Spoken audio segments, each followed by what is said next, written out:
Okay. So good evening, everyone. Welcome to a meeting of the Village of Krause governing body. Please turn your phones off or set them to vibrate. And then once you've done that, stand and join me in the Pledge of Allegiance, please.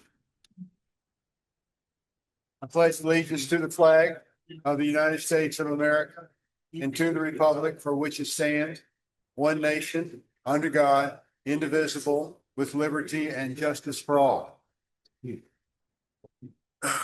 Councilor Miera. Here. Councilor Woolman. Here. Councilor Knight. Here. Councilor Alsabrook. Here. Councilor Murray. Here. Now, is Zach going to try to come online? He was going to try and join us, but I got a text from him a few minutes ago that he's not going to be able to make it. Okay. All right. Well, he's excused. I need a motion to approve the agenda, please. So moved. Second. Okay, I have a motion and a second. All those in favor signify by saying aye. Aye. Okay. So first up is approval of appointments. We have Rebecca Anderson, Judy Doughty, Marjorie Gerber, Ralph Zeig, all of Senior Center Advisory Commission, and then Al Knight for an appointment. And those are all reappointments. And then Al Knight for appointment to the Farmland Preservation and Agricultural Commission. Can I get a motion to approve those? So moved. Do I have a second? Second. All those in favor signify by saying aye. Yes, sir. Well, I'd like to, if they are present, I'd like to hear from them. Okay. Do I have Rebecca Anderson here? They can come up as a group if they want. Okay, so we have Rebecca Anderson, Judy Doughty, Marge Gerber, Ralph isn't here. Mel, you can represent, yeah. Okay. Well, all you guys just come on up here, please. Yeah, it's not the Inquisition, but anyway. Sure feels like it. So I'd like to ask you though, we've been in a drought and we're probably going to continue in a drought. How do you see the village protecting our canopy since you're on this committee? This is the Senior Advisory I think Commission. we're on the wrong. Oh, okay. Sorry. Okay. What are you doing? What are you going to do for us seniors then? Nice. Yeah. Yes. Since I'm forgetting things already. So I've been the chairperson of the seniors committee for at least 10 years. And I want to tell you, you should all be saying thank you to these people very loud and clearly. They have worked tirelessly for the seniors of this village. And I know each and every one of these people, we're a family together. So I'm glad you called us up together. And I want to tell you, I couldn't be prouder to represent Ralph and every one of these other people who are standing before you. They are a testament to what volunteering is all about. They don't miss meetings. They're concerned about the seniors. We have done many, many things for them, which we won't go into. With your help, by the way, as the council, we are the only, it just lets you know, we are the only council commission. Thank you very much. Commission of all Sandoval County, of all the ones in Sandoval County. We are the only ones who get funds from the village. And with that funds, we have been able to do incredible things for us. So I want to thank you, first of all, for your committee, for what you have done for us and have continued to do for us. And thank you. And you should be thanking these people. Thank you. So let me ask you this then. How many hours a week do you think you put in? Are you working full time? Is that what it feels like? It depends upon what the assignments are. It is the best way of putting it. We meet once a month, except for this month. We take Thanksgiving off. We meet once a month, and we divide up tasks and whatever is necessary. Okay. And I thank you all then for being on this committee that I forgot about. But anyway, I thank you. Well, yes, ma'am. To mention that some of the things that we've done this year, and I haven't been on all that long, we had heard from the seniors that before COVID there were a lot of field trips and things like that, and of course that kind of stopped. And we had heard from the seniors that they would like to keep going, and so we've been able to get a number, and that's with the help of like Sarah and Mike, the ones that run the senior center for us. They've been very helpful in getting those things going. Through Ralph's help, he isn't here right now, but we got one of, I don't know the name, but one of those things you sit down and put your arm in, it tests your blood pressure. Yes. He was able to get one of those for us, and the senior, that's another thing that if we had heard that they were. By the way, that actually saved a life already. Having one of those, having that machine there. A young person, in fact, a member of our committee, put her hand in and it didn't register because her blood pressure was too high. And they had to immediately rush her to the hospital in which she was under, and she's in fine condition now and everything is well. So that one expensive. Very good. So that one expenditure, by the way, Yeah. which is the money that you gave us, that we got a discount, but you gave us, that money was what we purchased at the last minute. And so that's the cooperation between the village and our committee that I am so proud to be a part of. Do Thank you you. have I'm sorry, do you have a card? Ladies, I want to mention these two ladies keep the center decorated for every season and every holiday. You walk in and it's like, oh, it's fall, oh, it's 4th of July, and they do such a wonderful job, and that is a big task. I was just curious, Mayor, do we have a cardiac monitor over there? They have a sphygmomanometer, I believe that's what it is. Yeah. It's an automatic one sets up. We have some AEDs in the gym. But I do we believe we don't, have some AEDs in the gym. At least we had education about using AEDs in the gym. but we don't have anything over at the Senior Citizen Center? Mel, I have to defer to you. I don't know exactly what you have over there. Do you have an automatic? Well, we're going to be hitting you up for more money in a little while. Okay, we have, it's one of those things, like if you went to Albertsons used to have it, one of those things where you just sit down and you put your arm in. Well, that's different than what we were talking about here, but that's good. You have That's that. what we have, but we're going to be hitting you up for weighing for, we're going to be voting on it next month. One of the things that gives your weight and with bars so you can stand on it so people can keep track of their weight and stuff like that. Oh, okay. It's called a scale. I guess. Yeah, right. You know those medical terms better than I do, doctor. It's, Okay. Bill. Mayor, thank you. Thank you very much for what you do, as I was instructed to do. We have an aging population in the village. We're hoping it's going to come into a little more balance in the future years. But what do you see in the next year to 5 years, challenges that your committee might have, the senior center might have? And just to let you know, we vote on a budget that has to go to Santa Fe and be approved starting in the spring of the year. So if you do have things that you're looking for, please let us know. And the last question I have is, do you have any interaction with Rio Metro for transportation here in the village? Transportation that we have right now is that the staff can take us to medical appointments or grocery shopping or things like this. We only have one extra driver at this time, so it's kind of limited. So that's not through Rio Metro?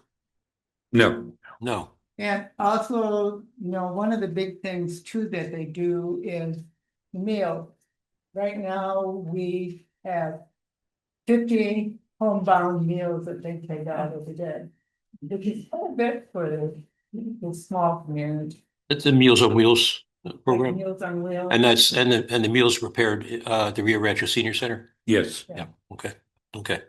But challenges coming up that you see, the things you might need?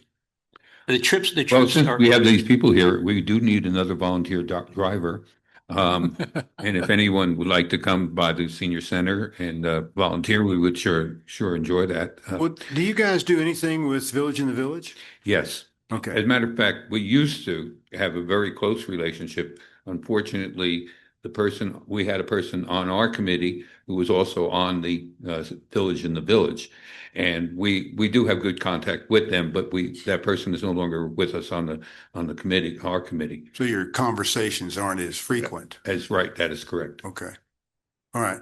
And you don't have to worry about Mel. He will always ask for what he wants. And It's never been. anything for the Yeah, it's senior. never been a problem. Okay. Thank you, guys. Thank you very much. Thanks very much. Thank you. Now, I guess Al Knight is not here. sure is. Where? I saw him. He snuck in the. All right, come on up, Al. Al, come on up. You have to. You have You're to. hiding behind the post. Yeah. And we only have 30 questions, so. Yeah. That's not 100%. Walking pretty well. You're actually moving very well. I am. You are, Well, it's at this time of the day, it gets a little yeah, tired. It's like yeah. 4 years of not doing much. So, okay, Stuart, Al, Stuart's going to ask you a question. so where do you see farmland preservation going in the next 5 or 10 years, and what do you hope to gain, or what's your goals on being on the committee? Well, I guess to start out with, I don't know anybody here that's worked actually on a farmland preservation part. I worked on the vineyard over there at the Kindle property, which is by the library, for several years. And when they got older,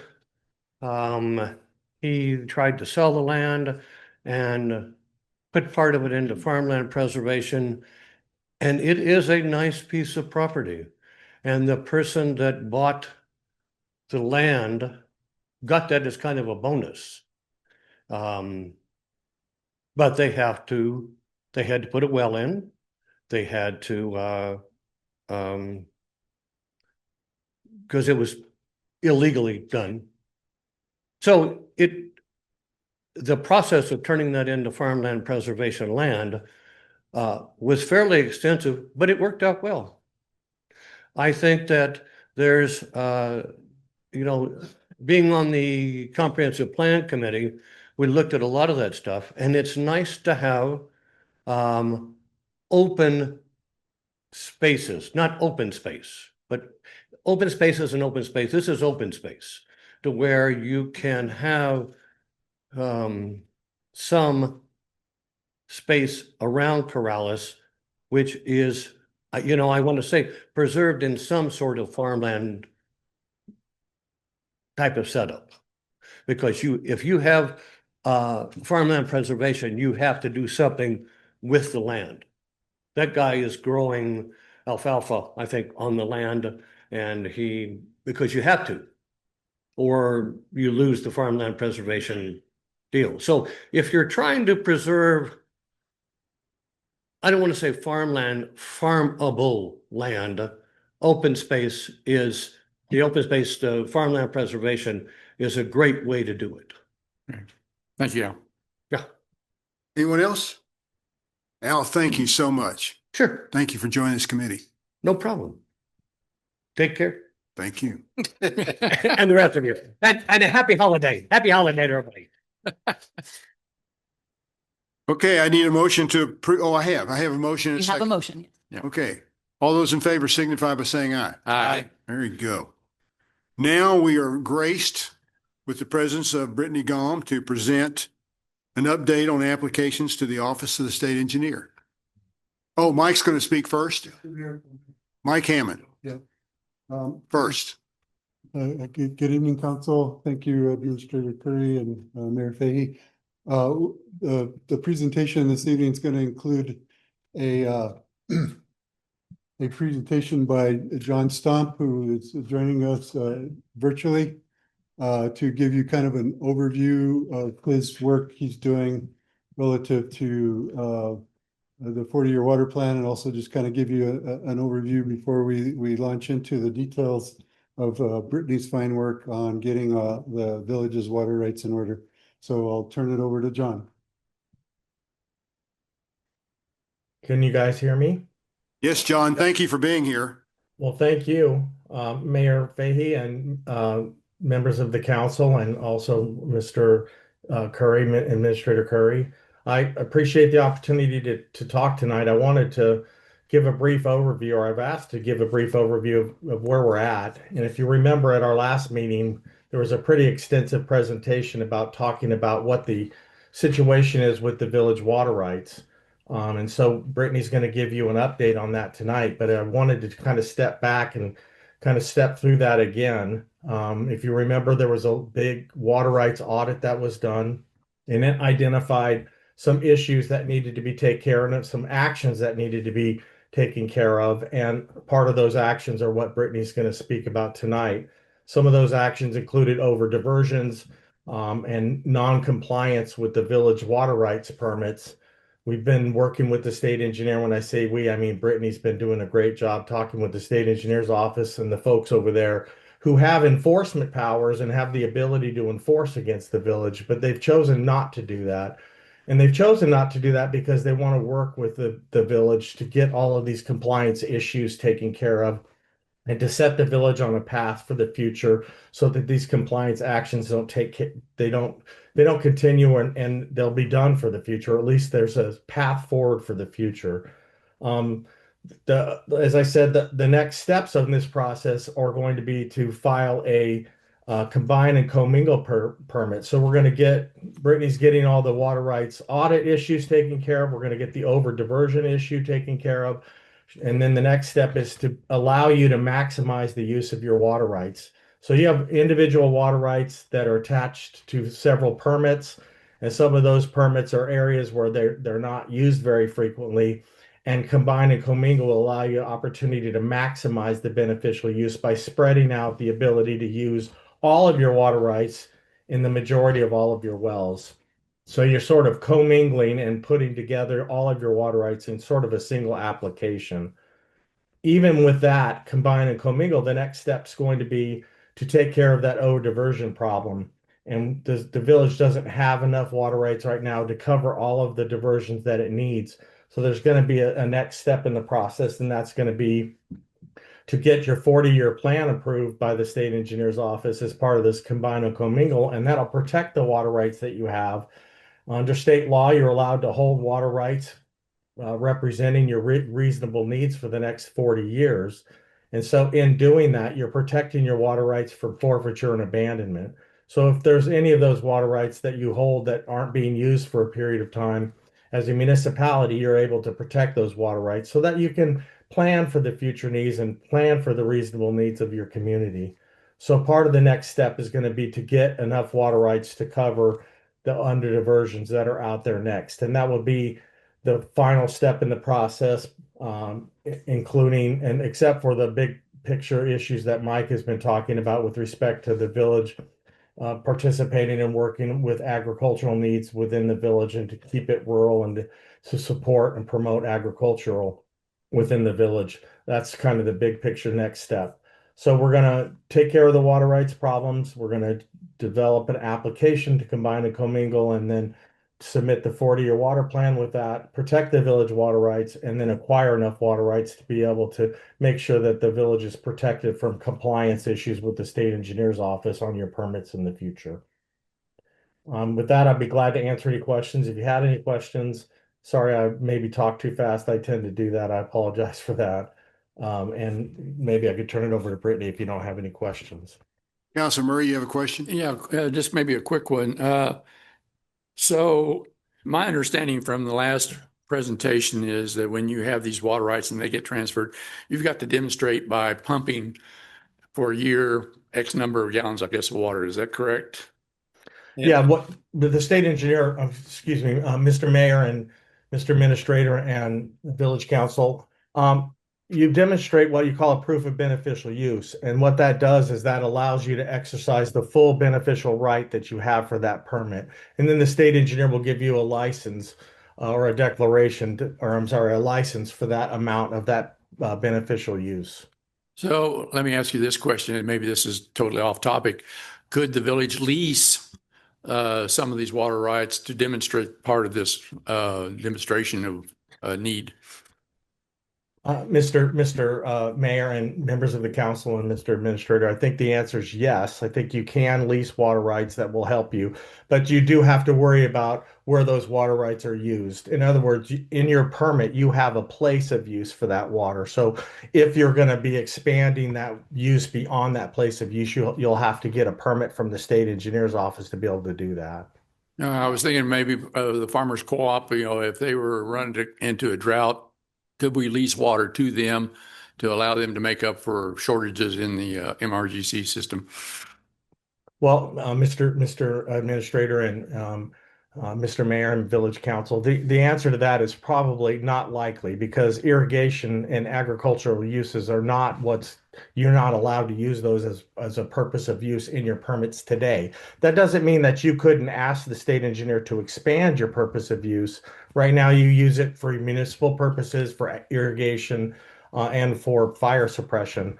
Agricultural interest is not one of those purposes. So you'd have to expand and get another permit from the state engineer to allow that to happen. Okay, But it thank could you very much. happen.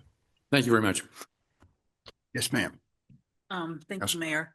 Did Mr. Stump, did I hear you just say that the village would have to use it for, you said irrigation and for fire purposes? Isn't irrigation for farmers?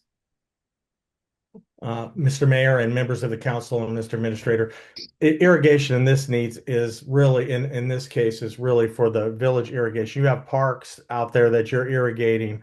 So that's what we're talking about, sort of a municipal irrigation, not necessarily agricultural use. Those are different.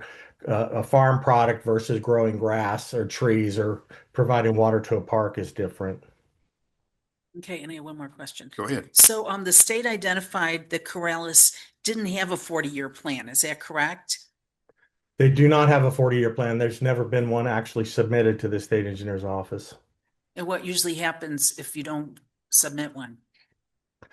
Well, in this particular case, your water rights could be subject to forfeiture or abandonment because they're not protected. For those water rights that were transferred into one of your wells and that well wasn't being used, the state engineer could take an enforcement action against you and make a claim that you've abandoned or forfeit those water rights. And that's the benefit of having the 40-year plan. That doesn't happen, or it's less likely to happen, I should say. Okay, thank you. Okay. John, thank you very much. And Brittany, if I said something wrong, you clean that up for me. Thank you. John, thank you so much. It's nice to be here this evening. Thank you for having me. Are you guys ready to drink from the fire hose again, so to speak? I promise not to be as intense as last time, but I do want to give you some wonderful updates that we have. As you know, as I discussed last time, we did a full audit of the village's water rights, and we identified many areas that needed work for compliance issues with the state engineer's office. And I just want to start out this presentation by giving a huge thank you to the Office of the State Engineer. The District 1 manager has been phenomenally helpful and appreciative and generous in how she is allowing us to approach fixing all of these problems. And as I get into each of the things that we have done and where we're fixing them, I will give you the fabulous results that she has allowed us to move forward.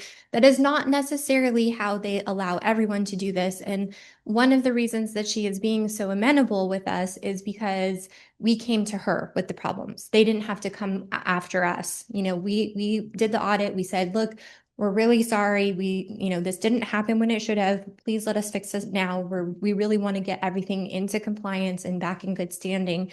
And they really appreciate that, you know, when you come to them with the problem instead of them having to come after you for enforcement.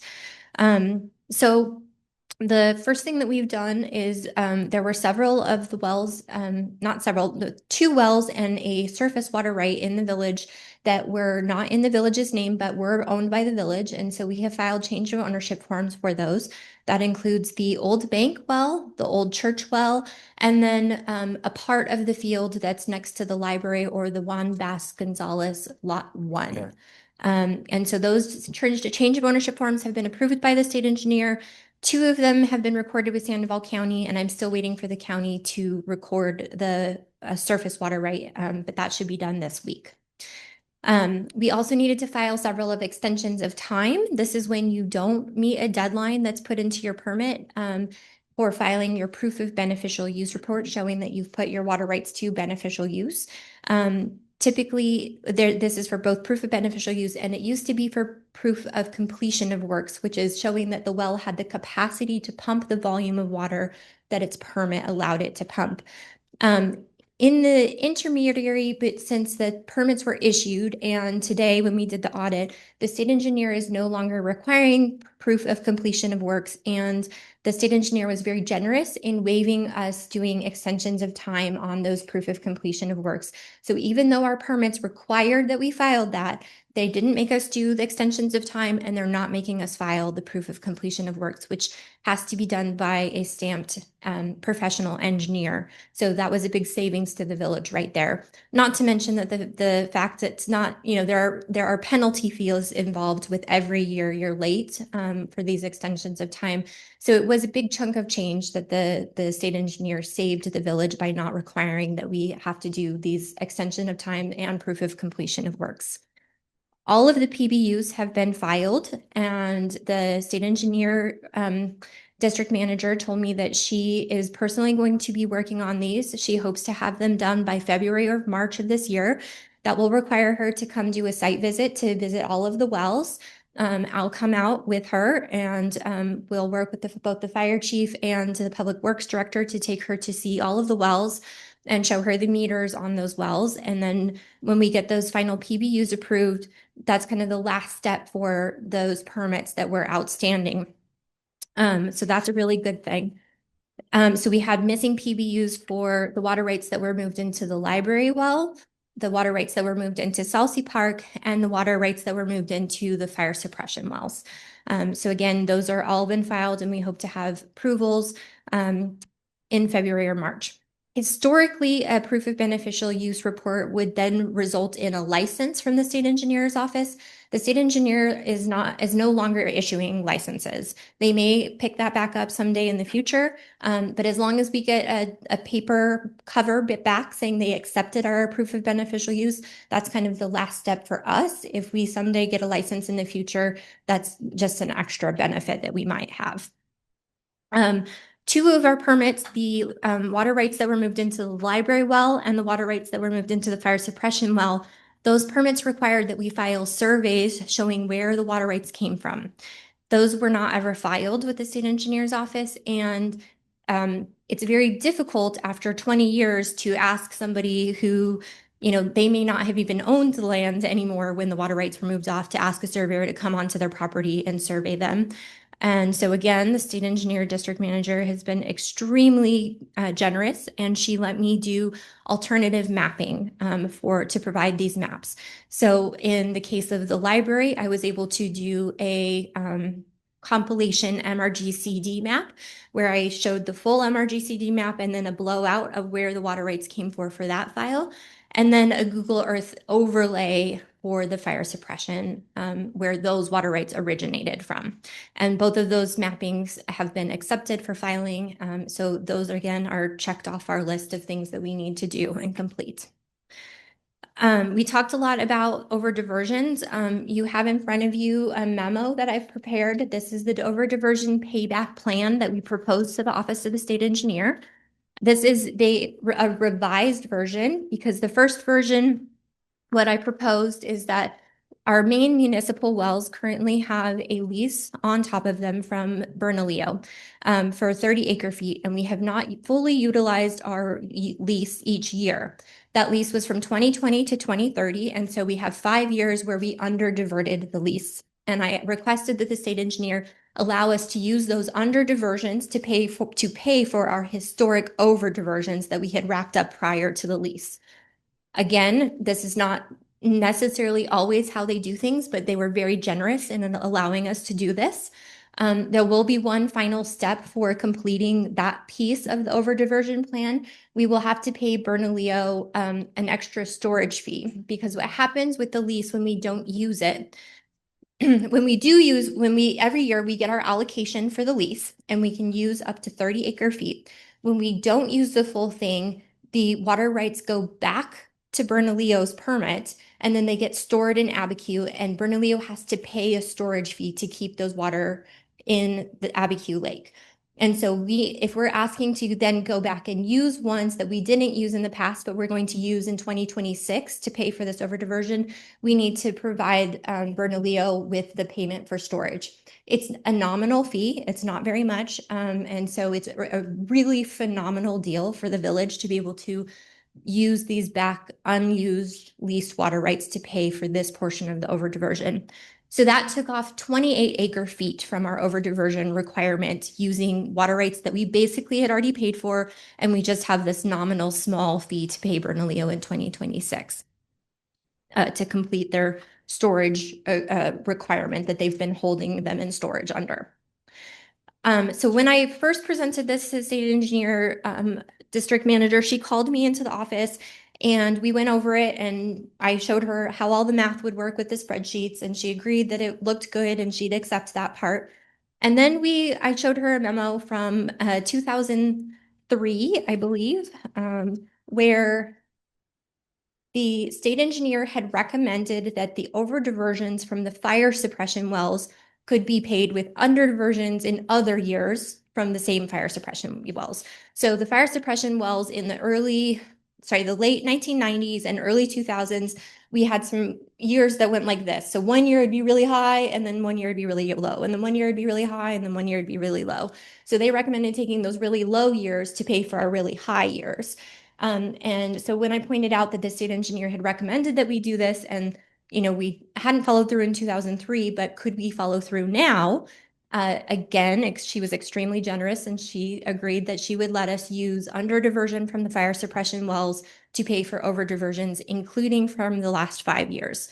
So she used back under diversions to pay for our most recent over diversions on those wells, which typically is not something that they would do unless you're working very diligently with them to correct your water rights. So that took off another 8.712 acre feet from our total requirement. So that leaves 33 acre feet left of over diversions from 1998 through to 2025. I will need to finalize meter readings from January 1st, 2025 to make sure it's not 34 acre feet or 35 acre feet. So this number may change slightly depending on our final meter reading numbers from December. But we have already worked with Bernalillo and they are willing to lease us an additional volume of their stored water rights or San Juan Chama project water rights to pay off this lease in a one-time permit. So what we'll have to do with that is we'll sign a lease with Bernalillo to lease this volume of water rights for a single calendar year. And then we'll file a co-application with the state engineer's office with the village of Corrales and the town of Bernalillo as co-applicants to use their San Juan Chama water as an over diversion payback. That will have to go to legal notice and but I've never seen anyone protest an over diversion. It's to everyone's benefit to make the river whole, so to speak, by paying back these water rights that we overused. And so by the end of 2026, we will have paid back all of our over diversions and we'll be starting with a clean slate. As John mentioned, the village does not quite have enough water rights for their entire portfolio of what's been being used. We do, when we do we do have enough water rights with the Bernalillo lease. And so we have until 2030 to fill out our portfolio in order to ensure that when that lease expires, Bernalillo will not be renewing any of their leases after 2030. So we have another 4 years to find water rights and get them permitted to ensure that the village has enough water rights to use for what you have been historically using from all of your wells. So this goes into the combine and commingle permit. We are taking all of the real water rights, and I say real, these are surface water rights that have been moved into wells throughout the village that the village owns. And right now they're permitted in individual places. So for example, there's a surface water right that was moved into the library well, and that is only allowed to supply irrigation for the library park.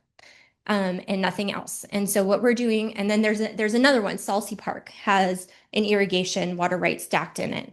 And it's obviously not being used because that park wasn't developed. So we're asking to take all of those pieces of surface water rights, basically pull them out of all of their individual wells and put them into a big umbrella. And you can use them from any of the wells in the village, give or take. We're not including Salsi in that combined permit because it's pretty far out there and the plans for Salsi appear to be for more of a xeric walking park. So water use out there is going to be extremely limited.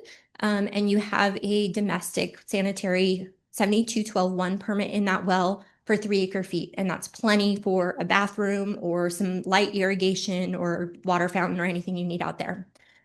So we're combining the library, the municipal, the rec center, and one other, let's see, sorry, to go through, oh, and all the fire suppression wells. So that any of those water rights can use any of the water in any proportion from any well. And so this gives the village a lot of flexibility in how they use their water. So, you know, the fire suppression wells, if there's a big fire and they need more than the 3 acre feet that is currently permitted to them, it's 3.765 acre feet. But if they need more than that, they can use more than that without it over diverting and then us having to figure out a payback plan. You would just have to under divert a little bit from other places for the rest of the year.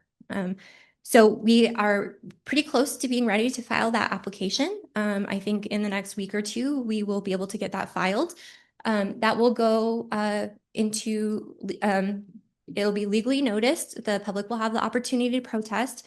We are not expecting any protests because this isn't changing anything. It's not adding any water to your portfolio. It's simply allowing the village the ability to manage their water rights as a whole instead of this piecemeal thing that we're having to do right now.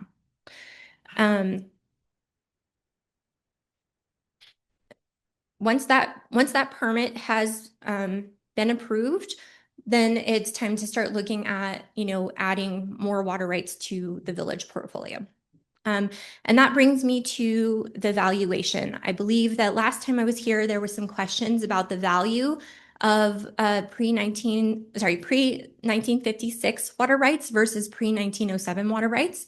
In my other area of work, I do valuations of water. So there is no such thing as a water rights appraisal. To be an appraiser, you have to have a special certification in whatever you're appraising. So, you know, if it's a land appraisal or real estate appraisal, there's specific governing bodies for those appraisers to be certified under. There is no such thing as a water rights appraisal governing body. So those of us who work in valuations and in water rights, it's an informal process where we are able to collect data because we are so tied into the water rights network. There's no public data available for the price of water rights. So it's really all of this private data that attorneys and other water rights consultants share confidentially with each other in order to get a sense of where the value in the market stands. And every hydrologic basin in New Mexico has a different value of water for both pre-1907 and pre-56 water rights. I believe that you were provided the valuation letter that I drafted. Right now, pre-1907 water rights in the Middle Rio Grande Valley, which is from Otoe all the way down to Elephant Butte, are being valued at $21,000 per acre foot consumptive use. Brittany, if I can just interrupt real fast. I thought I had printed the valuation letter, but it is not in your packet, so I will send it out. So I apologize for that. Could you repeat that one more time then? Absolutely. So currently in 2025, the current market value of water rights for pre-1907 water rights is $21,000 per acre foot consumptive use. And the way that we value pre-1956, if we don't have comps, which we don't have comps, pre-56 water rights are very rare. They're usually transferred in very small quantities. And there's this very strange phenomenon with water rights where the smaller the quantity, sometimes the smaller the price. And because it's such a hassle to get through the state engineer's process that when you find a water right that is worth buying, you want to buy as much as you can in one batch. So you only have to do the state engineer process once. And so we see water rights valued more for larger quantities rather than more for smaller quantities. It's counterintuitive. You would think a little bit would be worth more, but it's really a lot, the larger portions are worth more. So in this case, we don't have any comps in the recent years for pre-56 water rights, but we do have comps for percentage-based comparisons in other basins throughout New Mexico. So there's comps in the Amit Basin, there's comps in the Santa Fe Basin, and all of those comps are about 70% of the purchase value of a pre-1907 water right. So the pre-56 are worth 70% of the pre-1907. So in this instance, that math works out to $14,700 per acre foot consumptive use for pre-56 water rights. It's important to note that on pre-56 water rights, because theirs are coming from groundwater wells, diversion equals consumption in almost every case. There's a very few permits that have a different consumptive use than diversion use on a pre-56, but almost always diversion equals consumptive. Whereas on surface water, your diversion is going to be significantly higher than your consumptive use. So for example, in the Middle Rio Grande Valley, if you have 1 acre of surface water, you're irrigating a 1 acre field, you're allowed to put 3 acre feet on that field. That's your diversion number. You only use 2.1 acre feet. So the plants actually take up and evapotranspire 2.1 acre feet. The remaining 0.9 acre feet go escape the root zone and recharge the aquifer, or it flows off the back of the field and back into the acequia and then goes down to the next field. So it's not really owned by the person using it because it's part of the overall system and it's how the system recharges itself and adds water back to the system. So you only own the consumptive volume of your surface water rights, which is why we value by consumptive use only. So I think that kind of rounds out my fire hose, drinking from the fire hose for tonight. It wasn't really very bad. Good. Oh, yeah. I was trying really hard to make it easy tonight. Well, you did a good job. It was much easier, much better. Good. Glad to I hear. shouldn't say, it was great. Does anyone have a question? Yes, sir, Stuart. Thank you, Mayor. So with Salsa Park, and you're saying it's got 3 acre feet only for like whatever use. Does that mean that the fire suppression cannot put a tank up there and use that water to store for fire suppression? If that's a plan for the future, what I would recommend at that point is that we then add, would it be drawn from the Salsi Park well, or would it be nearby and drawn I from think another it's well? gone from the Salsi Park well, but that would be my, is that correct, Chief? Yes. Chief, when do you expect to have those tanks in place? When you got money is when it usually. The $1 billion question. I would say right now that we don't have a plan yet to get a fire suppression tank at Saucy Park. What we're trying to do is just get Saucy Park for the community. Yeah. And we can certainly add it later, correct? Yes, we can always add to the combine and commingle permit later. We may want to just go ahead and put it back in for now. The only reason that I was not including it is if we do include it in the combine and commingle permit, we have to put 2 meters on it. So 1 meter is going to be showing the domestic diversion from the well, and the other meter would be showing the comprehensive permit portion that we're pulling from that well. So it is an expense that will come sooner. It's not a huge expense. A meter for a well that size is going to cost about approximately $3,000 to purchase and install.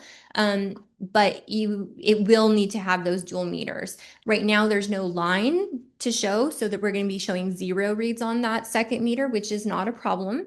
As long as we're fully utilizing the permit in the other wells throughout the combined permit. So, Chief, do you want to say something? Yeah, I'm gonna let her finish. yes, please go ahead.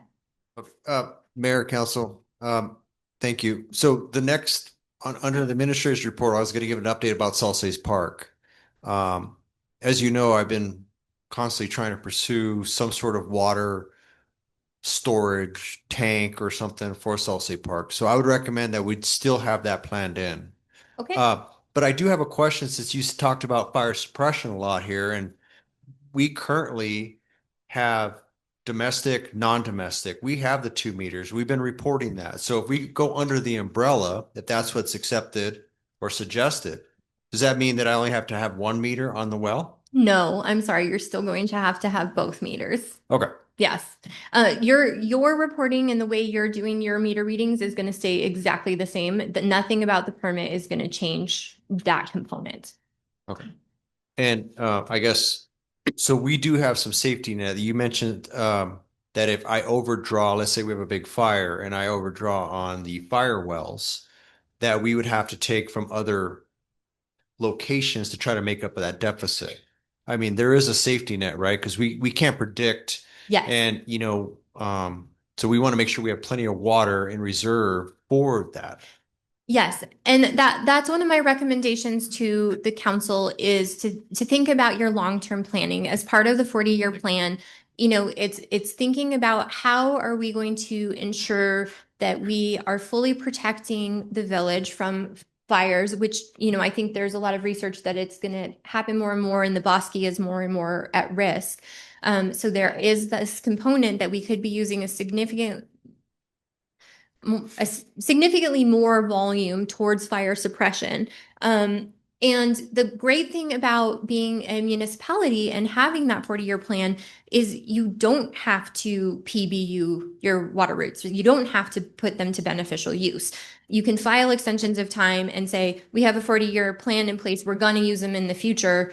We need 3 more years. We need 3 more years. And the state engineer is actually revising their policy right now. They haven't finalized it, so I can't say for sure that it's going to happen, but they are working on moving away from making municipalities file those extensions of time because they have that 40-year protection plan in place. So it's better to have more water rights that you're not using as a municipality than to run up short every year and have to try to figure out over diversion paybacks, especially as our environment changes and our water use is going to change throughout time as well.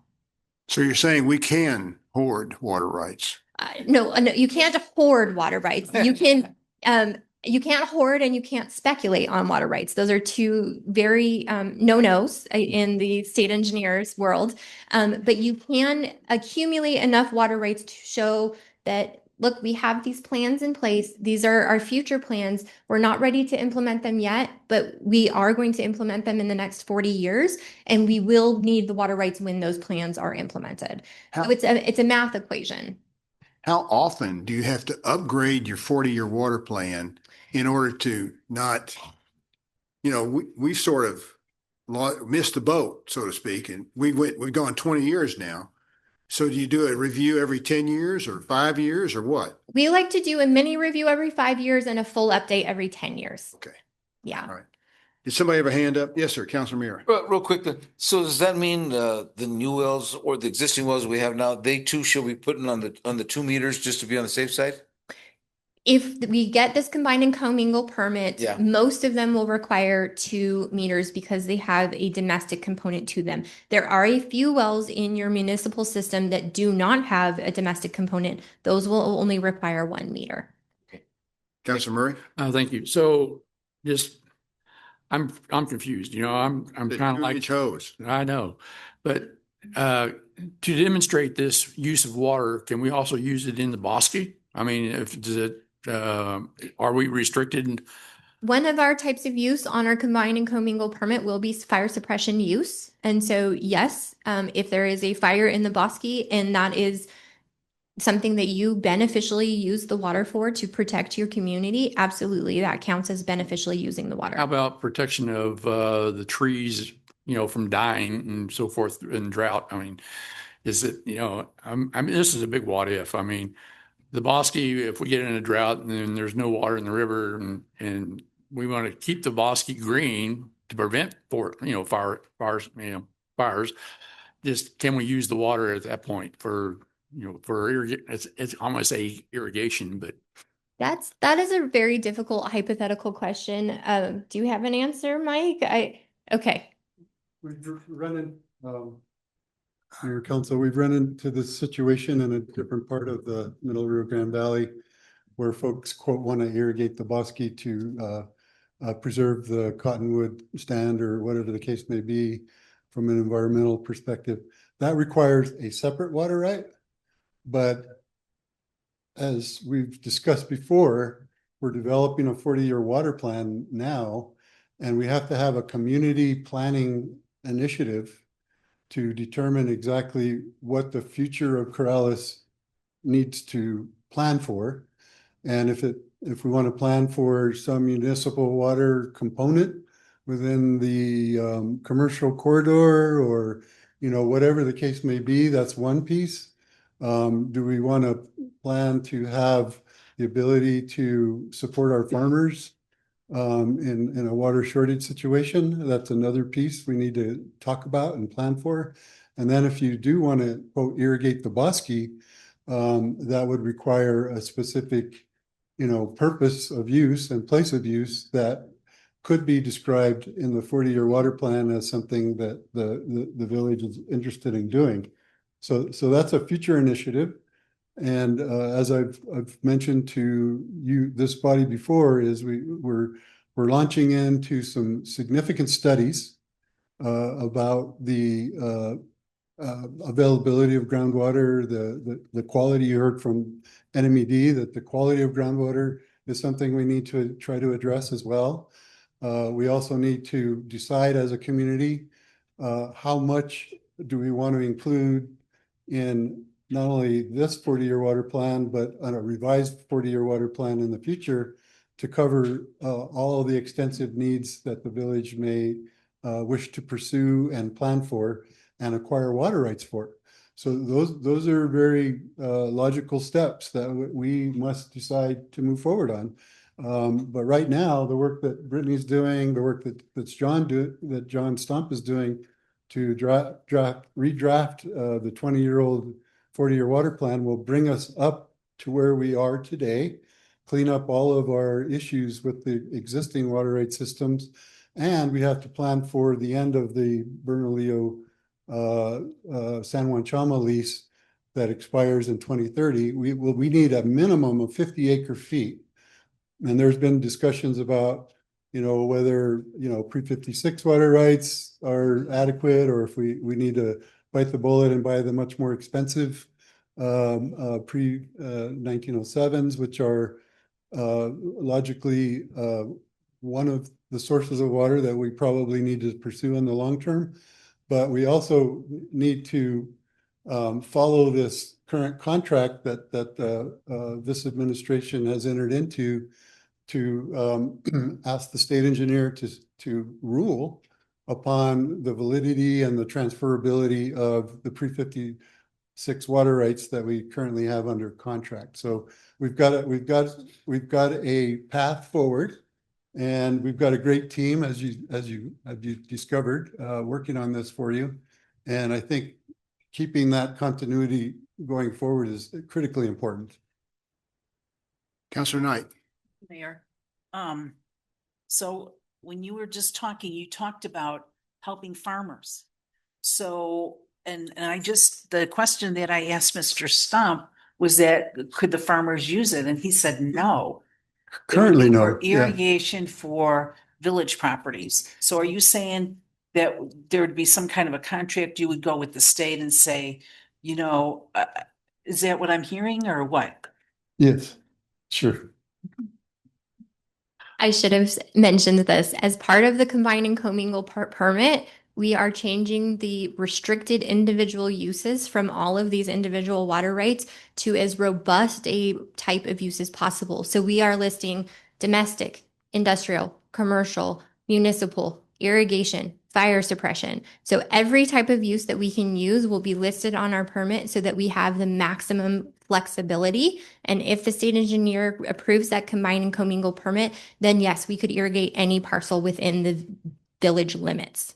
Okay, not just property owned by the village, it would No. be for farmers too then? The way that I have the application drafted, it is for any and all lands within the village limit owned by the village and various other owners. Thank you let for me just- clearing that up. Let me just add to clarify that, just so we don't get too confused about it. We currently don't have enough water to lease to anybody. Right. We first got to get everything in order and get at least 50 acre foot identified for the current uses of the village. Now, if we're going to expand, you know, other, you know, types of uses, any additional water rights that we've acquired then fall within the confines of that, assuming that the state engineer approves the transfer ultimately of whatever water rights we acquire. And we can pursue simultaneously any water rights. We can pursue pre-56 like we have a contract for right now, or pre-1907s as they become available. But there's a lot of competition for those water rights, and there's a lot more scrutiny, quite frankly, on transfers of pre-1907 rights by the Pueblos and others, whereas pre-56, like we said earlier, haven't had a lot of activity associated with them, and may not present as much of a concern in terms of protests. But the state engineer still needs to determine that validity and whether or not of the 230 acre feet that we've got identified in this contract, how much of it will be transferred, if any. I mean, they could deny the whole thing, but then the village is not on the hook to pay for anything at that point. All you're paying for is the actual work that we're doing to make this happen right now. And it's a de minimis cost relative to the total value of water rights at this point in time. Okay. Does that help? Thank Mr. you for Woolman. that explanation. Yeah. Thank you, Mayor. Speak into the microphone, please, sir. Following up, sorry. Yeah. Following up on Councilor Murray's question, and I'm not sure how to ask this, but MRGCD controls the rivers, right? We are asked if there's a fire in the Bosque to put out the fire. I assume that MRGCD does not have a fire department. They don't have water rights they have to worry about, but we do. What happens if there's a major fire and we have to use a lot of our water for the Bosque, which is MRGCD and the federal government's responsibility to maintain? How does that affect how we use our water, and is there a payback for that? Mayor and Council, I put my former MRGCD hat on for a minute.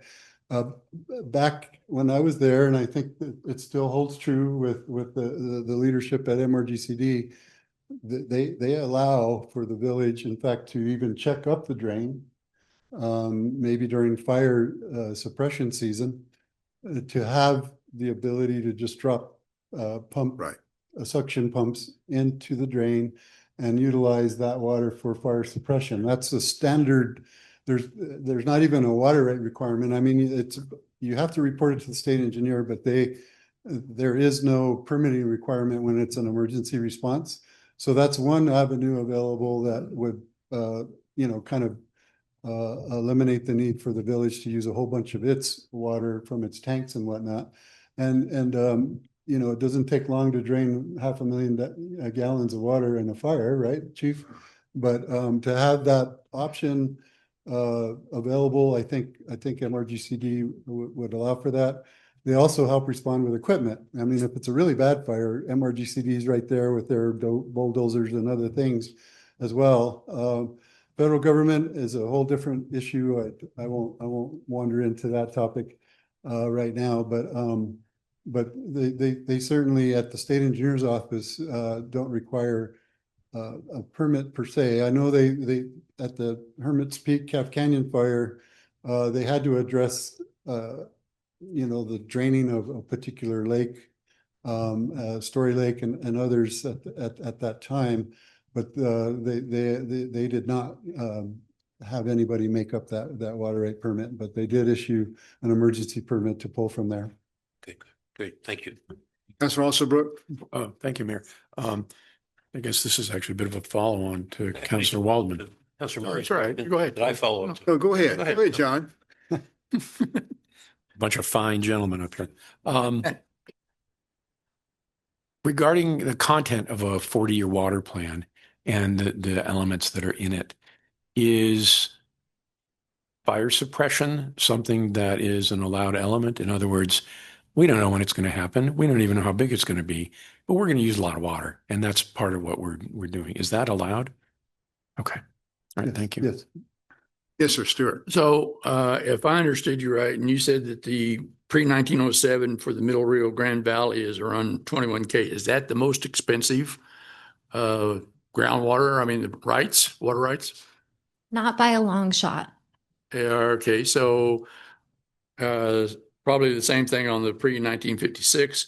That's just it's not the most expensive. The most expensive water is in the what's called the Nambe Tesuque Poake Basin. sorry, Nambe-Poake-Tesuque Basin, MPT, which is north of Santa Fe, and it is the most restricted basin in New Mexico. You are not allowed to drill a domestic well in that basin for a house on a vacant property without buying a real water right and moving it to your property. And that includes buying extra water rights to offset the drain on the river, that moving the water rights away from the river corridor up further, anywhere that's, 200 yards off of the river corridor, and you have to offset that water right. So you have to buy double the amount of water right that you need, and you give half of it to the state engineer for them to retire as making the river whole. Those water rights are in the $80,000 acre.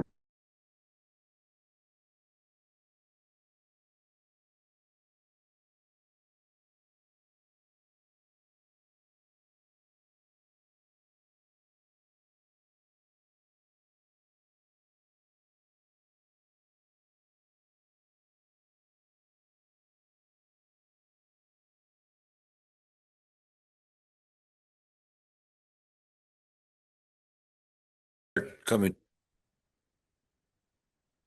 Sorry. Water rights will only get more expensive. We have never seen an instance where water rights lost value, ever. In the 15 years that I have been working on water rights in the Middle Rio Grande Valley went for about $6,000 or $7,000 per acre foot to the 21 that we see today. And in fact, I only use final completed sales for comps, but I've got 3 sales under contract right now for pre-1907 water rights that are significantly higher than that 21. Okay, thank you. Mike, thank you. Brittany, have you done it all? I think we're done unless you all have any more questions. Thank you for bearing with me. Oh, thank you so much. Yeah, thank you. The information. Okay. John, do you have any more things you want Thank to you say? very much. Thank you, John. Do you have any more comments you want to make? No, I think they addressed unless there's any more questions, Mr. Mayor, I'd be glad to answer any more questions. Anybody do you have a question for Mr. Stump? John, thank you very much Thanks, for John. doing this. Thank you very much. All right. Have a good evening. Happy Thanksgiving to everybody. Oh, thank you. Thanks, Steve. If we got water. Yeah. Okay, well, man. Take a deep breath. All right. So let's go to the village administrator's report. Thank you, Mayor. Start off with Tanya. Hello, hello, and thank you, Mayor, Council Administrator Curry. We're going to start off with the CDC has told me they will start COVID influenza information on November 21st, now that the government has been reopened. But we'll start off with some other national information. The United States has its first case ever of H5N5, which is an avian influenza. In human cases were H5N1. We are, of course, having some poultry flocks around the United States, a lot in Indiana, with avian flu. Get it during migratory time when they go north or when they fly south. But that H5N5 is a new case. Measles, I'm breaking. Sorry, let me step outside. Sorry. Measles, as I'm sure many of you know, Canada lost its elimination of measles. Is that better? Am I not breaking up anymore? Your signal does seem stronger now. Thank you. Okay, I walked outside. I'm going to turn my camera off too. Measles, Canada lost their elimination of measles, and they will have to go 12 months with no cases of the current strains that are transmitting to be back in elimination status. The United States, the CDC says, could lose elimination of measles in January. A lot of that is due to the the low vaccination rates in some of the counties that are getting hit right now, like in South Carolina. In other illnesses, for all respiratory viruses, between November 2nd, November 8th, we have a 1.29% increase of test positivity. for 7.22%. So that's flu, RSV, and COVID. COVID is went up only 0.6%, for a 5.53% positivity. And hospitalization rates actually dropped to 0.5%, which is to be expected because hospitalization and death is always a late indicator. Wastewater appears only to be going up slightly in the Bernalillo County area. Other areas of the state with wastewater are maintaining or dropping. But we do know we have holiday seasons coming up. For influenza itself, sorry, I'm trying to do this now standing outside. Flu, for influenza, for RSV, we have gone up 0.6%. We are still below 1% for RSV with 0.14% of RSV. We've had no hospitalizations yet. Hopefully we're getting some good uptake for people who are older to get their vaccine. And I do know that pediatric offices are giving out the monoclonal antibody for the infants. And flu itself is also relatively low still. However, we're at that time of year and we're getting our cold weather is going to start coming in. So if you haven't got your annual vaccines, now's the time to get them. Takes about 12 to 14 days for you to get your robust immunity from your vaccines, and that gets you in time for the Thanksgiving holiday if you're going to be traveling. Monkeypox, I don't have an update, but I do know we have some monkeypox cases that will also be updated by not New Mexico, in the US though, updated by the CDC, hopefully on the 21st. I'll be happy to answer any questions. Councilor Murray. Thank you. So Tanya, by your graphs that you supplied for the department reports, looks like influenza and RSV are kind of in lockstep. They are. Is there an easy way how the doctors determine which is which? Oh, they actually, so they don't test everyone, but they do PCR testing or they do rapid testing through kind of like the lateral flow tests we have at home to test for those. They don't test for specific, they test for flu A, flu B. If someone's really sick, they'll break it down into PCR to make sure it's not an avian flu. But they break it down into the different, later on when influenza gets full blown, which maybe it won't, maybe we'll have a good year, they'll actually be able to break down and tell us which strains are the most circulating. All right. So maybe you've told me this before and I got to ask again. Is the RSV vaccine a one and done, or is it periodic, like every 3 years or so? Right now, it's still holding. It's a one and done. They're still monitoring the effectiveness of the vaccine. So I hate to say it's only going to be one and done. But it's kind of like varicella. We thought varicella was a one and done, and we now know we have to have teenagers get a booster when they're 12 to 15 years old. So we'll see. As they start following the data and tracking the data for the RSV vaccine, they'll let us know. Okay. Thank you very much. Thank you, Mayor. Anyone else? Tanya, thank you. Thank you. And the water stuff was very interesting. Yes, I think so. Chief Martinez.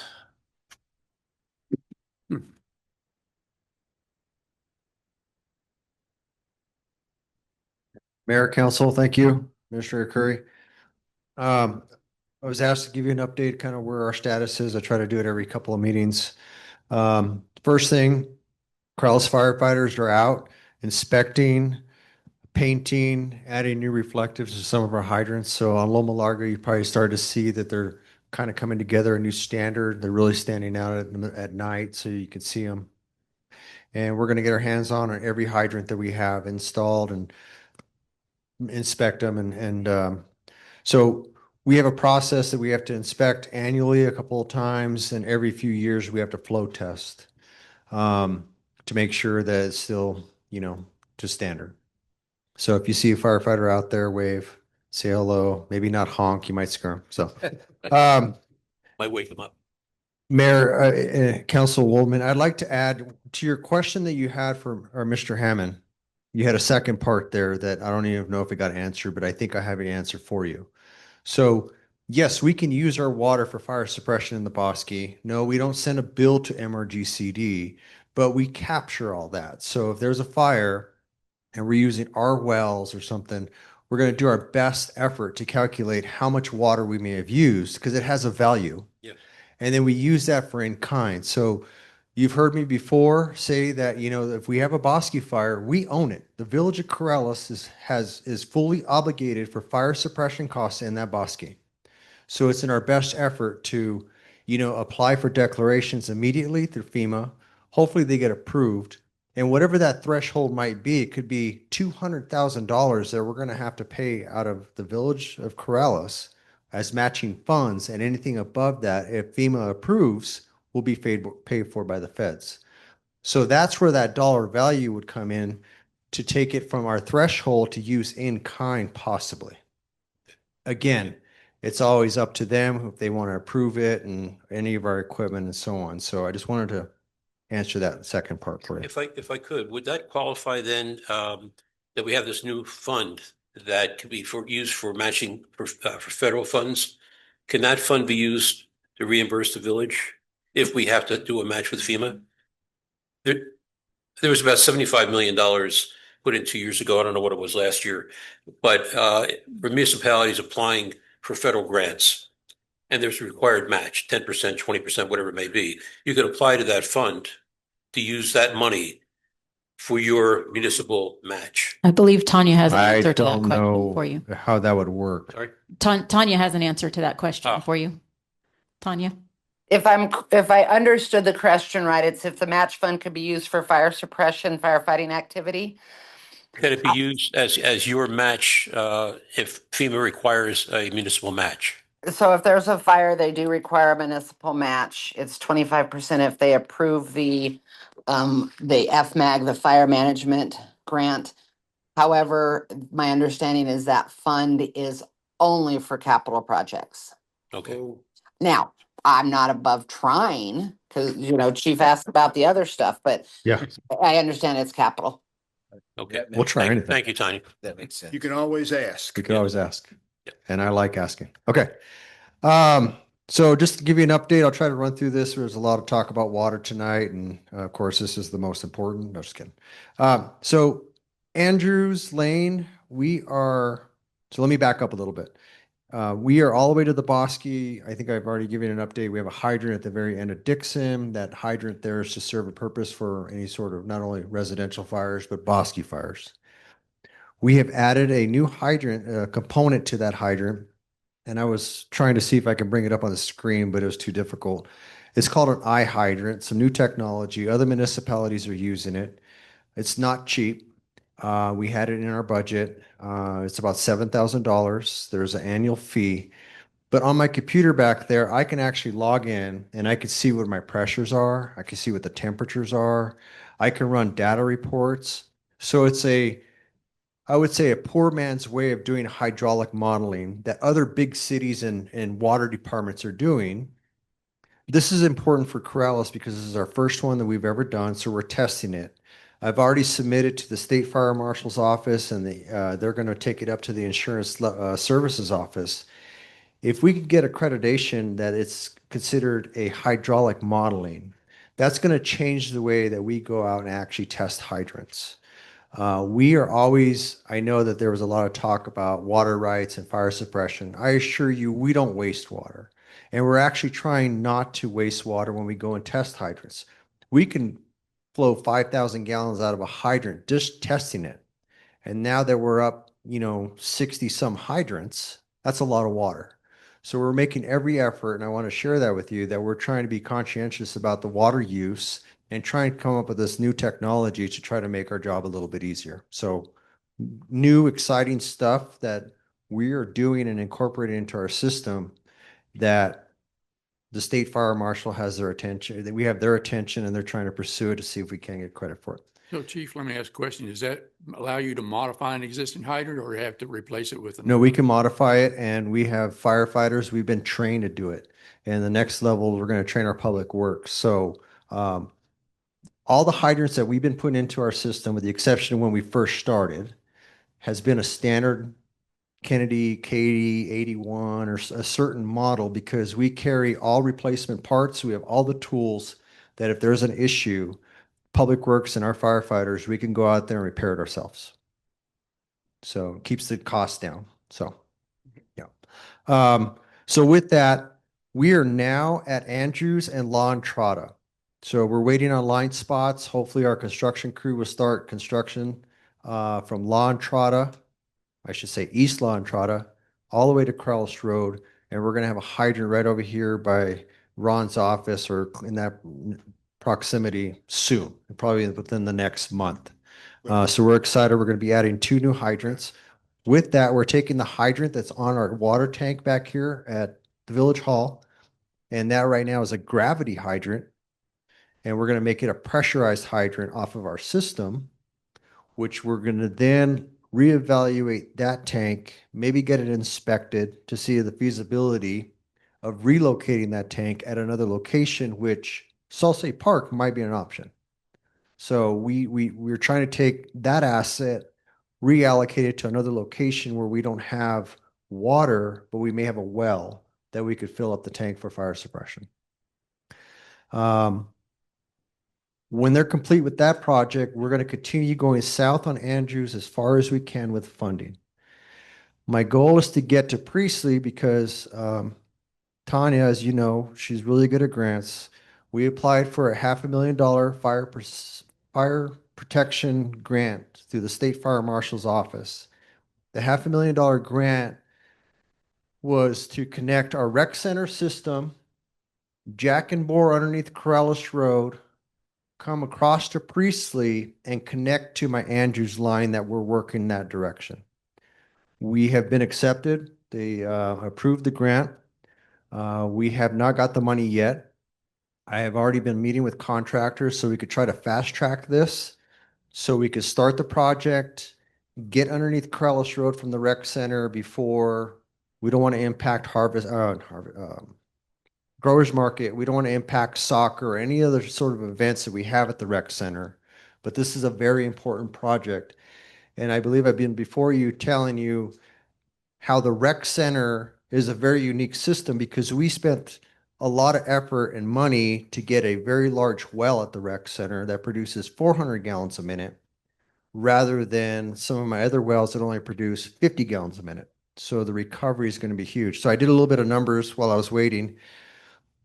So once we connect the rec center system to this other lines that we've been running, that means the main station, Loma Larga, and the rec center, and also to include the Corrales Elementary School, which I'll give another update on, there's roughly 296,000 gallons of water that we would have available. That would be 4 different fire suppression pumps, which build redundancy in case one fails or there's a power failure or generator don't start. And with all the systems, we would have a recovery. This is just an estimate. If every tank starts to deplete and it automatically turns on to refill, we'll be recovering at 650 gallons per minute. That's pretty good. So with that volume of 296,000, if we start to deplete that for a fire, we know we're going to be recovering at 650 gallons a minute. So really good news. So we're excited about that rec center project. Angel Hill, they just issued the PO today. We are moving forward. We're going to be starting construction soon. Angel Hill was also not just legislative money, but it was also the fire protection grant money in 25. So the Fire Marshal's grant committee and they've just basically, we have $1 million that they have awarded the Village of Corrales in the past 2 years, 25 and 26. When they look at our projects, when Tanya puts these grants together, they see how important it is to our community. And it shows if they're lending us, or not lending us, they're giving us $1 million to proceed with our project. So very exciting. And Corrales Elementary School, as you know, they're under construction. When they made their connection underneath Corrales Road to the Village of Corrales fire suppression system, our system right now has been tested, third-party tested. We are supplying their current fire suppression system, all their sprinklers, all their hydrants, and we have enough volume and pressure for their new build, for all their new proposed construction. So we're in the process of communicating with the Corrales Elementary School about taking ownership of their tank. They're interested in giving or looking at options of allowing me or the Village of Corrales to manage their tank and add it to our system because they understand the importance of having the reservoir tanks, the uniformity of having the same types of pumps at different locations. We're trying to build that community resiliency, I guess would be the word. So when I mentioned that we are trained in hydrants, we try to have a standard hydrant, we try to have repair parts. We also try to do the same thing with our components, our pumps, same type of pump. So we have the same type of packing. So we carry all this stuff on the shelf in case it breaks. And we do a lot of that stuff internally. So anyways, that's what I have. Any questions? We've been busy and thank you for the support. Thank you. So one question, Anthony, about the school. So the school is on a commingle and combined water rights plan that we're talking about trying to get for the Village of Corrales. So as water is used from their tank, the water that goes back in, the recovery water, that's their water, correct? We're not getting charged for their water. That water is from their well to go in their tank that we're going to manage once we sign the agreement with them. I don't have anything else to add. That's complicated. So yes, I guess to answer your question. So Mayor, Council, Administrator Curry, I'm learning as we go when it comes to these water rights. So one of the questions I have raised is the mayor is correct. APS has had this tank. They have a well. My understanding, this well has 1 meter. The meter is for irrigation and fire suppression. I have not seen the permit. I have not seen the language and how it is. If we possibly take over their tank for operations, it becomes part of the Village of Corrales system. We in turn will then still support their fire suppression system like we are currently. This will just augment the volume and redundancy. Yes. The well will still fill up their tank from their water right. Yes. However, there is a possibility, and this would be a discussion later on with the water people. APS has lease options. And so we might be able to lease if we need something for fire suppression. I would rather they just give it to us. And then they could. And they could And just they put it may. into that tank and that tank will then be metered. And if we have a fire and that tank pump turns on and the well starts to fill, that would be the recorded amount and they would be responsible for taking care of that. Yep. Okay. Any other questions? Thank you. Thank you, Anthony. You've done a really good job. Yes.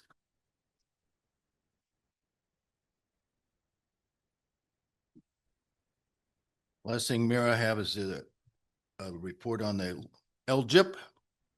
It's standing now at $4,112,312 with a gain of $14,387 this last month in interest. Oh, thank Mayor? you. Yes, sir. If I could, a question for Mr. Curry. In the monthly report, it's mentioned Animal Services continues to care for 19 animals carried over from September, 3 dogs, 16 cats. Of these, 4 cats and 1 dog were transferred to Animal Humane of New Mexico. The village has a no-kill policy, as we've discussed in the past. Is there in place a written agreement with Animal Humane for updated monthly reports and that our animals would not be euthanized? What we have, Counselor, is an email exchange between Chief Vic and us confirming that. What we can do going forward is get you a report from them on a monthly basis if you'd like. I think it's important because personnel change. If we can somehow get a written policy that this is the policy of the Village of Corrales and that Animal Humane needs to honor that, I think it'd be really, really important. No I problem. think we can do that. Yeah. Well, The other thing is, do we have any, and we talked to Tanya about this, any update on the timeline for the 35,000 that we got from Commissioner Brook for the rehab of the cat area? I know it has to go to the state and back, but do we have a timeline on that? Not an accurate one. Okay, You know, what I would give you would be an educated guess, I'll take that. which would be about 90 days. Okay, okay. And I guess last question is, generally, is there any update on the noise ordinance that we talked about several months ago? Counselor?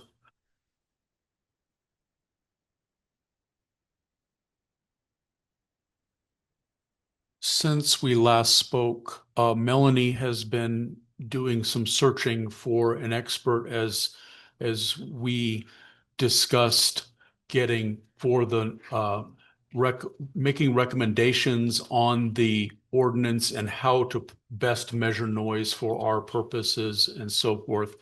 And had not had early success, but there's been a couple bites lately. You have anything more specific, Melanie? I'm still playing phone tag with the gentleman. I've been inundated with meetings the last 2 weeks. And so it turns out every time he calls me back, I'm in a meeting, and then I call him back and he's in a meeting. So we're still trying to touch base. I did send him everything that we had gathered and that had been presented to council about our noise ordinance, along with our current noise ordinance. And he has some ideas for the village. So Great. Thank you. Thank you, Ron. But we don't have some kind of agreement with them yet. no, not yet. Okay. No, it's all just been phone calls, but he does think he can help us out. Okay.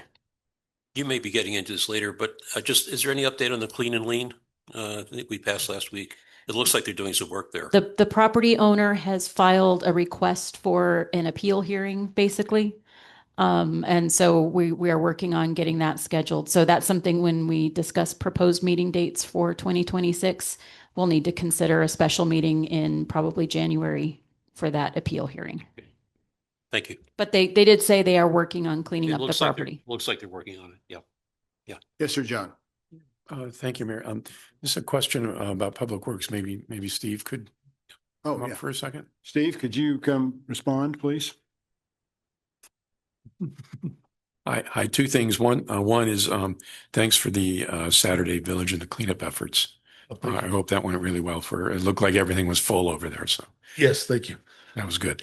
Second question is I've gotten some questions from residents on Upper Meadowlark about now that the project's finished and the curbing is in and all of that, to please restore the electronic speed sign that used to be on the south side around the 1100 block or so. Is that at all planned, or is there anything in the way of doing that? Yes, Mayor, Councilors, Administrator Curry, we have the sign and we have a couple other signs to put back up. We were just focusing on some other projects, but we will get those up hopefully in the next month, give or take. That's great. Thank you. Yes, sir. Council Murray. This is not for Steve. This is for Chief Manji Capra. Thank you, Steve. Thanks, Steve.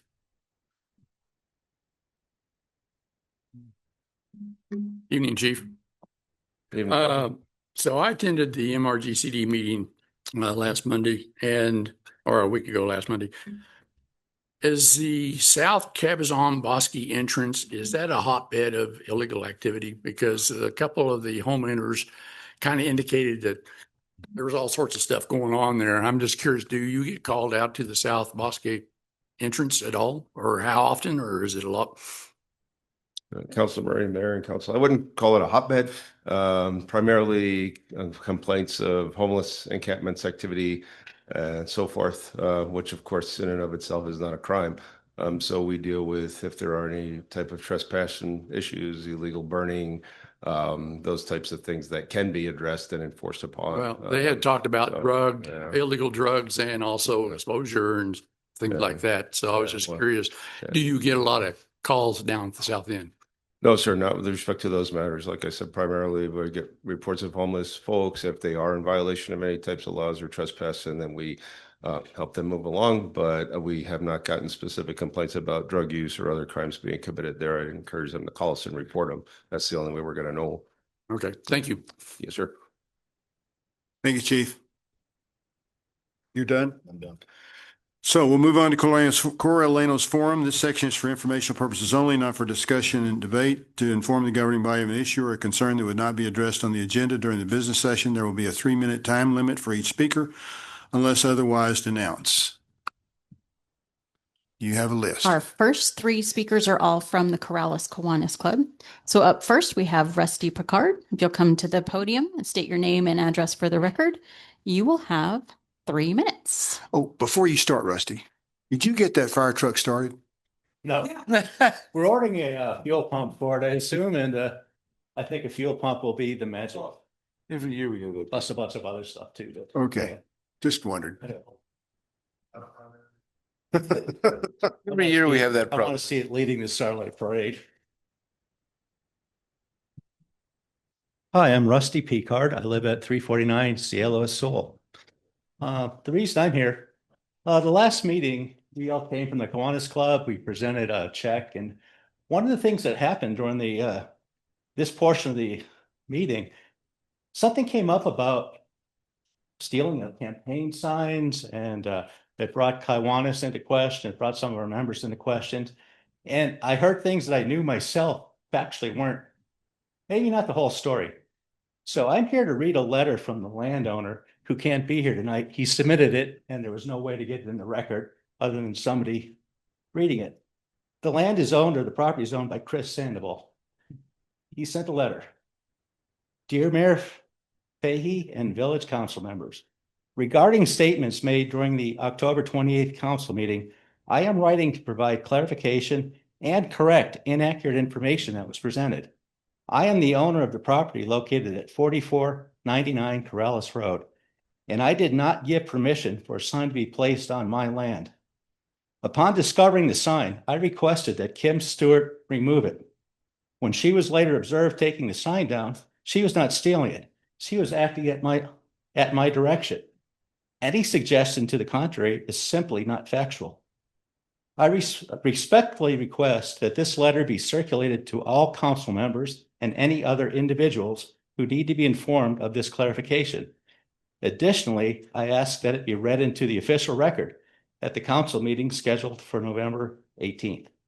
Thank you for your attention to this matter and for your assistance on correcting the record. Sincerely, Chris Sandoval. I have 8 copies with his signature on it if anybody wants it, and be happy to give them to you. So that's the rest of the story. Thank you. Thank you, Rusty. Okay, up next is Kim Stewart. Kim, if you'll come to the podium, state your name and address for the record, you will also have 3 minutes. Mayor Fahey, Council, Administrator Curry, thank you. My name is Kim Stewart. I live at 28 Apple Blossom Lane, and I'm here to provide clarification on issues brought up at the October 28th council meeting. I personally, and of all things, a 501c3 organization, were the victims of slander defined as the utterance of false charges or misrepresentations which defame and damage others' reputations and communicated to a third party. A woman identifying herself as Teresa Lopez stated on October 17th that I was observed stealing a campaign sign. She claims proof, which I assume she thinks comes in the form of a video taken by an observer. That observer had no knowledge of actual facts. Thus, Ms. Lopez's slander originates from hearsay rather than fact. Here's the truth. The sign was not stolen. It was removed by me at the request of the private landowner.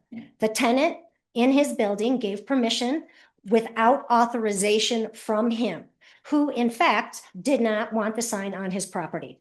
He asked me to remove it. The Corrales ordinance regulates size, timing, and permit requirements for signs, but does not override private property rights. I am not a thief, and labeling me as one while it slanders me proves nothing but failure of Ms. Lopez and her sources to do their due diligence. I'm sure that living under the golden rule, if the situation were reversed, Ms. Lopez would expect me to at least call the landowner to verify his permission. I'm not now, nor on October 17th, the president of the Kiwanis Club. Introducing their name into this discussion, along with this disinformation, harms the club's reputation, which is very important given their many contributions to the community and their ongoing fundraising efforts that support those contributions. They have been slandered in the worst way, as they had no connection to the October 17th incident and no reason to bring their name into this discussion. Like all other private citizens, including Kiwanians, I have my individual rights to my own actions, and they are not in any way representative of my connection to Kiwanis. To say otherwise, particularly in a public venue such as the council meeting, causes irreparable harm because we have no guarantee that everyone who heard her false statements would also hear my factual ones tonight. In summary, I understand the right to freedom of speech. However, our council public comment sessions should hold some protection for private citizens against slander of this type, based on completely false statements. A line was crossed by Ms. Lopez, because of which some might consider legal action. I will not allow anyone to disparage me with lies, so I wish to go on record as having provided the truth about Ms. Lopez's false statements regarding me and the Kiwanis Club. Thank you for your attention. Thank you. Next is John Schuman. John, if you'll come to the podium, state your name and address for the record. You too will have 3 minutes. Good evening, Mayor, Councilor, Administrator, and Mayor-elect Hashimoto. I'm John Schuman. My wife and I live at 526 Albino Road in Corrales. I am the real president of the Kiwanis Club and was president of the Kiwanis Club at the time of the removal of assigned by Kim Stewart. Kim was not the president of the Kiwanis Club then, I was. Shoot, we don't even look alike. How Ms. Lopez could have made this mistake is beyond me. I emphasize this point to demonstrate how totally off base Teresa Lopez from the very beginning of her slanderous comments about Kim and our Kiwanis Club that she made on October 28th. Her comments were false from the very beginning, and Ms. Lopez presented her comments as though they were facts, not her opinion. Simply stated, what Ms. Lopez had said about our Kiwanis Club was shameful. Kim did not remove the sign in question without permission, and more importantly, the Kiwanis Club did not authorize or condone Kim's removing the sign. She did that on her own behalf. We Kiwanians didn't even know about the event until after the fact. Ms. Lopez's allegations were actionable slander. The only fact Ms. Lopez may have gotten right in her presentation on the 28th was that her grandson was a camper at Camp Kiwanis, which we run every year for underprivileged children. Ms. Lopez spoke about the importance of the Golden Rule. What she apparently doesn't realize about the rule is that its practice can't be based on lies. I can't read a person's heart. However, it's curious that Ms. Lopez's comments about the Kiwanis Club were seemingly timed to denigrate the impact of a $7,250 check presented to the Corrales Animal Services on the evening of the 28th. The sources of funding for that check were from the pet mayor election, which is part of the Kiwanis Club co-sponsored Harvest Festival. In spite of Ms. Lopez's efforts to impugn the reputation of the Kiwanis Club, we remain committed to serving our kids and our community. We have worked tirelessly for decades to serve others in the village we love. We've raised over $250,000 from various events that, especially the Harvest Festival. And as many of you know, these funds are used to fund Camp Kiwanis and are also distributed to nonprofits in our community for the benefit of many. We are undeterred by Ms. Lopez and hope she has the common decency to apologize for the derogatory and salacious untruths she spewed about our Kiwanis Club. It's unfortunate we have to be here this evening to protect and stand up for our longstanding and outstanding community reputation against the outrageous allegations made about us by Teresa Lopez. Ms. Lopez, if you choose to attack the Kiwanis Club in the future, please do so with facts. Thank you. Next is Bob Eichhorst. Bob, if you'll come to the podium and state your name and address for the record, you will have 3 minutes. How you doing? Bob Eichhorst. I live in Corrales. I would like to thank Mayor Fahey for his services to the village. You've been doing this a long time, and I do appreciate it. I'm not always in your corner, but thank you. It's anything you guys do is pretty thankless. You'll catch a lot of hell. You catch hell from us. You catch it from me. but I do thank you. But I would like to congratulate Fred. He is my new mayor. We're okay. Okay. I got listed here, closed executive session for the discussion of farmland preservation projects. What in the heck for? Why is that a closed session? You are not purchasing property. You're not acquiring property. You're not disposing of property or water rights. Why a closed session? Don't overuse something given to you by the legislature. Don't hide stuff you do. It's all going to come out in the newspaper anyway. Everybody's going to know. Nobody's going to jump out of here tonight and go buy property because you're going to put a farmland preservation right on it. There's no reason to go into a private session. I don't know if your attorney will agree, but no, don't abuse this stuff.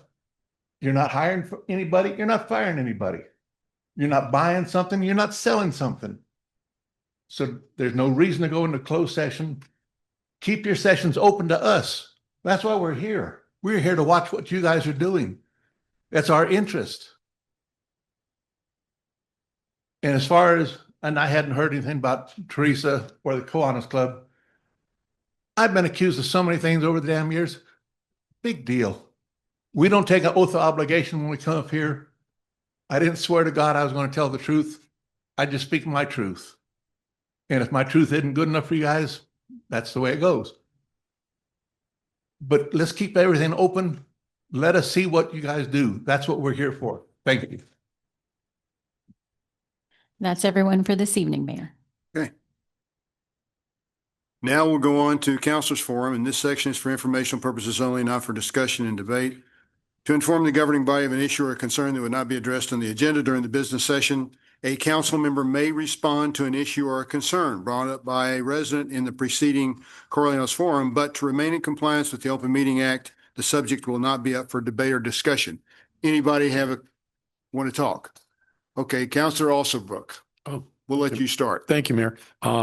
Just a quick comment to thank Coriolanus and congratulate them on the voter turnout.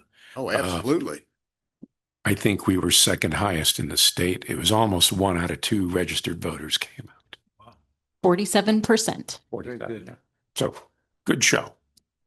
What percent? Jemez Springs or Pueblo had 51% in Sandoval County. Jemez Springs, yeah. Oh, darn them. Yes, sir. All right, thank you, Mayor. Just a couple of things. The Metropolitan Transportation Board will meet this Friday at 10 o'clock. It's both a hybrid attendance, so you can either come in on Zoom or you can go down to the Mr. Cog offices and attend in person.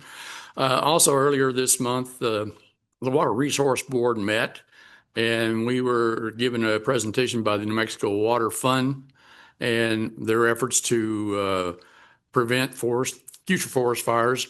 And that handout has been submitted to us, and I've given it to Melanie. So if anybody wants to look at that, I'd contact Melanie and maybe she can give you a copy of it. Also, at the time too, Norm Guam had talked about in the Water Resource Board that the compact deficit for the state is around 170K acre feet. We hit the threshold of 200 acre feet and all hell breaks loose, I guess. But at the MRGCD meeting, again, that I attended, it looks like they're going to release another 26,000 acre feet of water from Abiquiu. And it looks like it will make its way down to Elephant Butte, and it'll probably at least give us about 150K of deficit rather than 170K. We can hope. But at any rate, that's where it's at. And then also during that MRGCD meeting, their attorney gave an opinion about the easement for the Bosque entrance, and they do support public use by the public of the MRGCD easements. So even though the owners were there citing chapter and verse, but their attorney supports the public use of that easement at the south end, and I think that's a good thing. So Anyway. Were you able to send the counselors that information I gave you? Yes. Okay, well, I hope you all just kind of perused it. It was about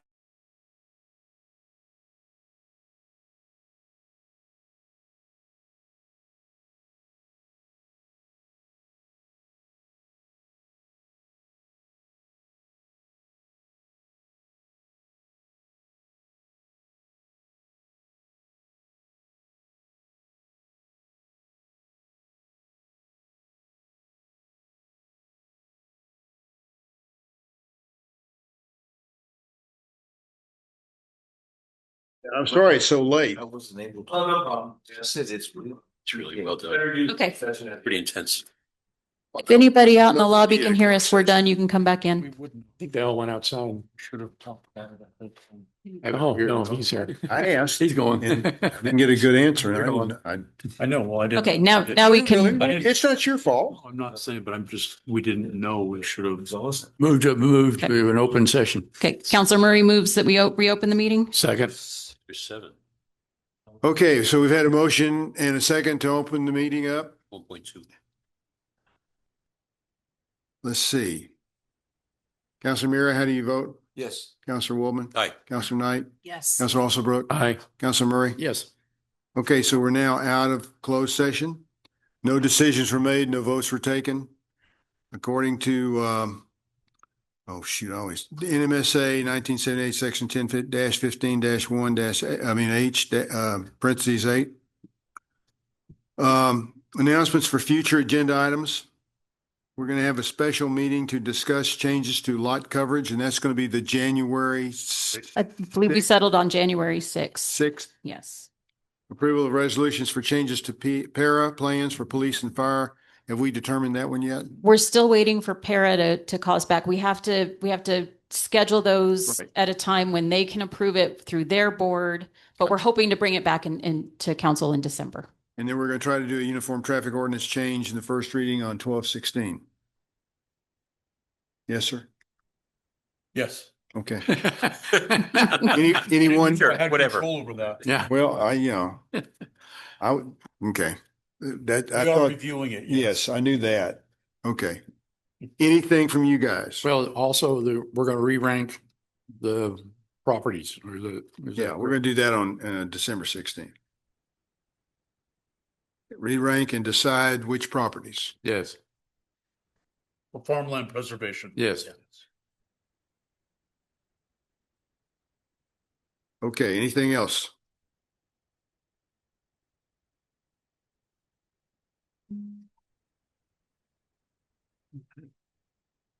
Okay. Since the business session is over, we are adjourned.